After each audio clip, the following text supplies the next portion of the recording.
The arquebus is an early muzzle-loaded firearm used in the 15th to 17th centuries. An arquebus was originally a gonne with hook, and later a matchlock firearm. Like its successor the musket, it is a smoothbore firearm, but was initially lighter and easier to carry. It is a forerunner of the rifle and other long-arm firearms. An improved version of the arquebus, the caliver, was introduced in the early 16th century. The word is derived from the English corruption of caliber, as this gun was of standard bore, increasing combat effectiveness as troops could load bullets that would fit the guns. Heavy arquebuses mounted on wagons were called arquebusi crock.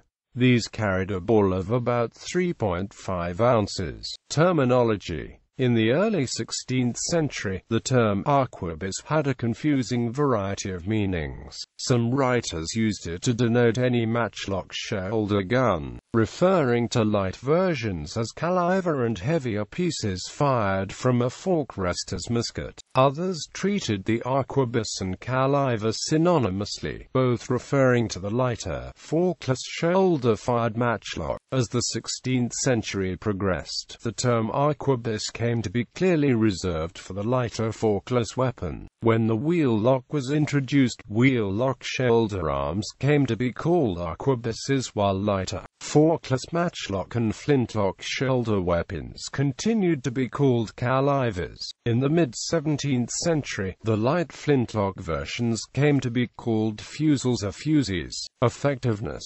As a low-velocity firearm, the arquebus was used against enemies who were often partially or fully protected by steel plate armor. Plate armor worn upon the torso was standard in European combat from about 1400 until the middle of the 17th century. Good suits of plate would usually stop an arquebus ball at long range. It was a common practice to proof armor by firing a pistol or arquebus at a new breastplate. The small dent would be circled by engraving to call attention to it. However, at close range, it was possible to pierce even heavy cavalry armor. Although penetration is heavily dependent on the power of the arquebus and the quality of the armor, this led to changes in armor usage, such as the three-quarter plate, and finally the retirement of plate armor from most types of infantry. The development of volley fire by the Dutch in Europe,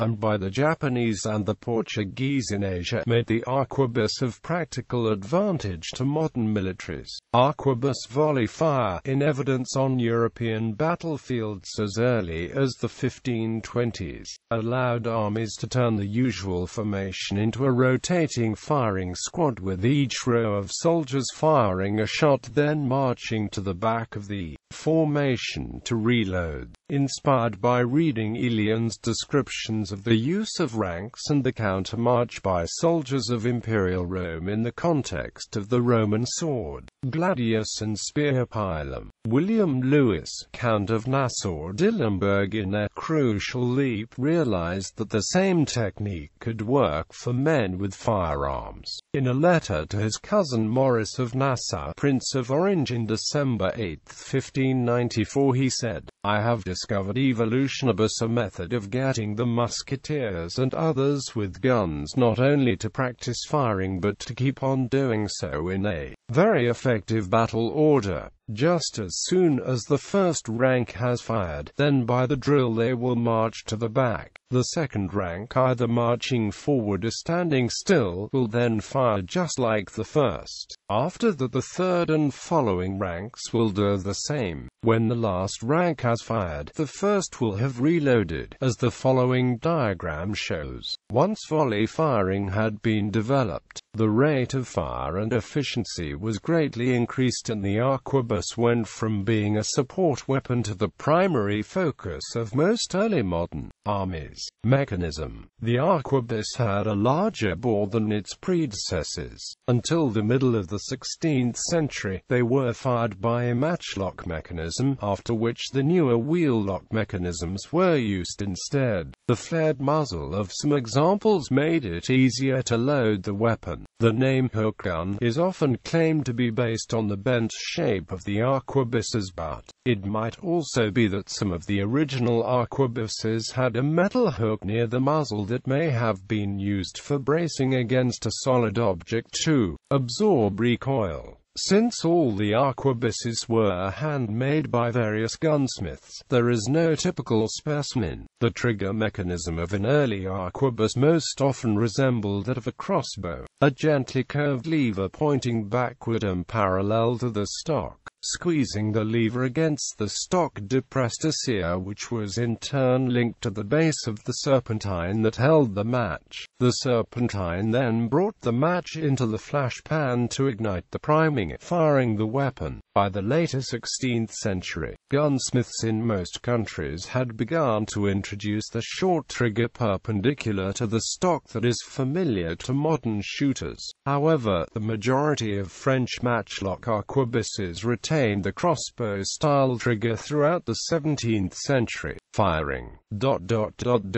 History. The first usage of the arquebus in large numbers was in Hungary under King Matthias Corvinus. Every fourth soldier in the Black Army had an arquebus in the infantry, and every fifth regarding the whole army, which was an unusual ratio at the time. Although they were generally present in the battlefield, King Matthias preferred enlisting shielded men instead, as the arquebus had a low rate of fire. Even a decade after the disbandment of the Black Army, by the turn of the 16th century, only around 10% of the soldiers of Western European armies used firearms. Arquebusiers were effective against cavalry and even other infantry, particularly when placed with pikemen in the pike and shot formation, which revolutionized the Spanish military. An example of where this formation was used and succeeded is the decisive Battle of Cerignola, which was one of the first battles to utilize this formation, and was the first battle to be won through the use of gunpowder-based small arms. A form of arquebus called pistol also evolved in Russia in the early 1500s as a smaller version of a larger handheld artillery weapon. The arquebusiers, or pistolniki as the Russians called them, were seen as integral parts of the army, and 1,000 pistolniki were outfitted at treasury expense and participated in the final annexation of Pskov in 1510, as well as the conquest of Smolensk in 1512, but were disbanded after each campaign. They were revived in 1545 when 2,000 pistolniki were levied by the towns and outfitted at treasury expense. The use of mounted troops was also unique to the time period. The Russians developed the pistolniki as a skilled tradesman and gave them extra incentives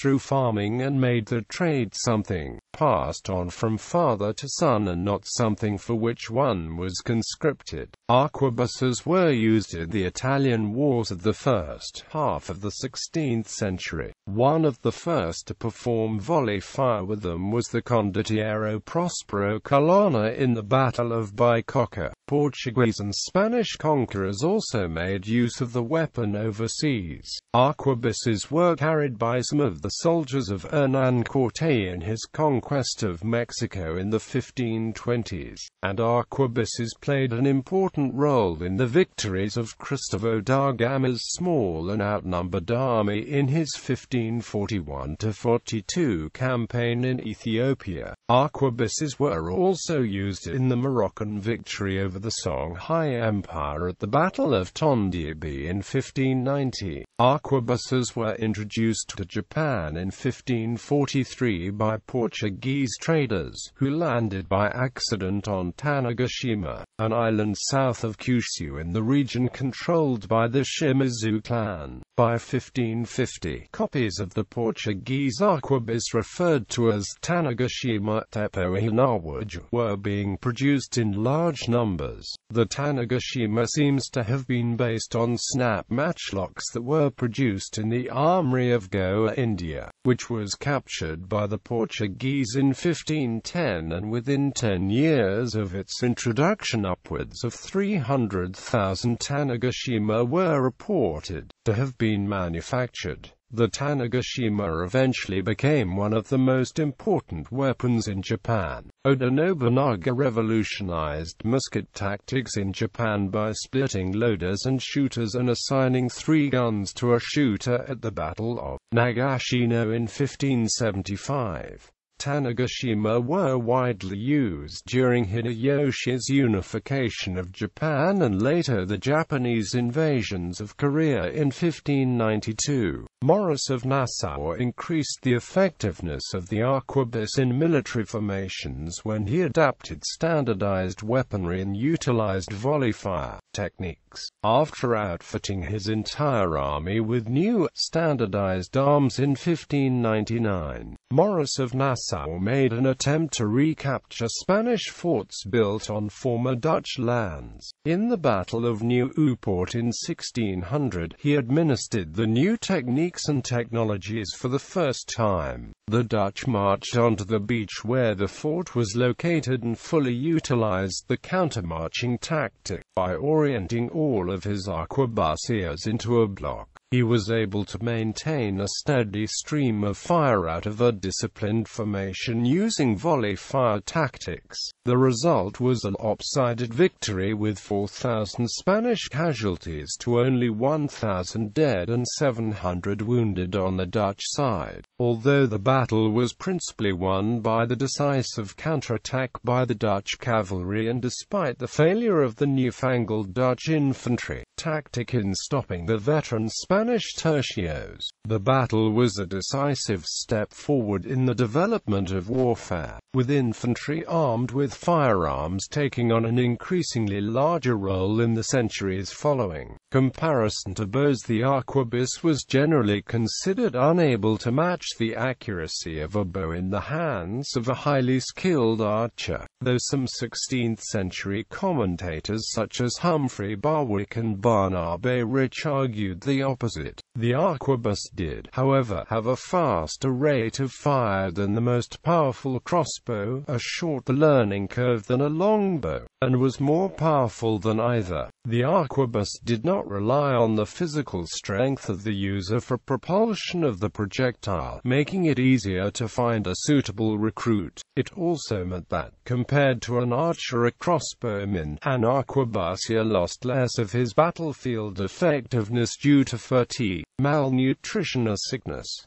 The arquebusier also had the added advantage of frightening enemies with the noise. Wind could reduce the accuracy of archery, but had much less of an effect on an arquebus. Perhaps most important, producing an effective arquebusier required much less training than producing an effective bowman. During a siege it was also easier to fire an arquebus out of loopholes than it was a bow and arrow. It was sometimes advocated that an arquebusier should load his weapon with multiple bullets, a small shot at close ranges rather than a single ball. Small shot did not pack the same punch as a single round ball, but the shot could hit and wound multiple enemies. The arquebus required a much lower level of skill than the typical archer. Most archers spent their whole lives training to shoot with accuracy, but with drill and instruction, the arquebusier was able to learn his profession in months as opposed to years. This low level of skill made it a lot easier to outfit an army in a short amount of time as well as expand the small arms ranks.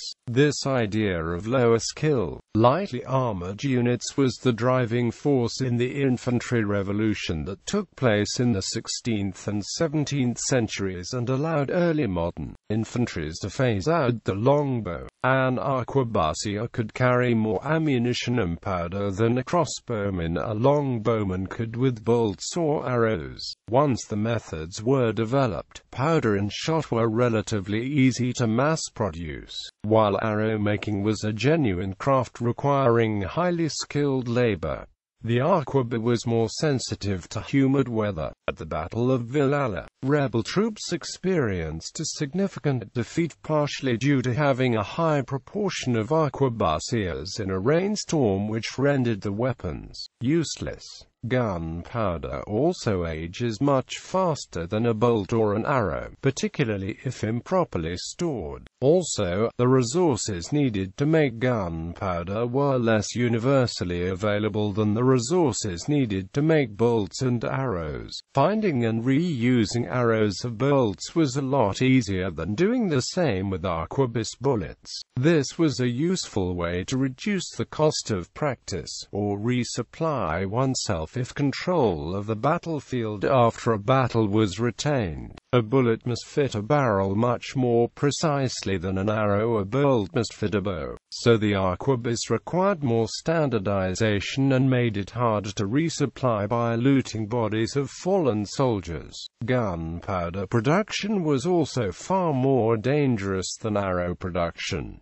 An arquebus was also significantly more dangerous to its user. The arquebusier carries a lot of gunpowder on his person and has a lit match in one hand. The same goes for the soldiers next to him. Amid the confusion, stress and fumbling of a battle, arquebusiers are potentially a danger to themselves. Early arquebuses tended to have a drastic recoil. They took a long time to load, making them vulnerable while reloading unless using the continuous fire tactic, where one line would shoot and, while the next line shot, would reload. They also tended to overheat. During repeated firing, guns could become clogged and explode, which could be dangerous to the gunner and those around him. Furthermore, the amount of smoke produced by black powder weapons was considerable, making it hard to see the enemy after a few salvos, unless there was enough wind to disperse the smoke quickly. Prior to the wheel lock, the need for a lit match made stealth and concealment nearly impossible, particularly at night. Even with successful concealment, the smoke emitted by a single arquebus shot would make it quite obvious where a shot came from, at least in daylight. While with a crossbow or bow a soldier could conceivably kill silently. This was of course impossible with an explosion-driven projectile weapon like the arquebus. The noise of arquebuses and the ringing in the ears that it caused could also make it hard to hear shouted commands. In the long run, the weapon could make the user permanently hard of hearing. Though bows and crossbows could shoot over obstacles by firing with high arcing ballistic trajectories, they could not see very accurately or effectively. Sir John Smythe blamed the declining effectiveness of the longbow in part on English commanders who would place firearms at the front of their formations and bowmen at the back, where they could not see the targets and aim appropriately.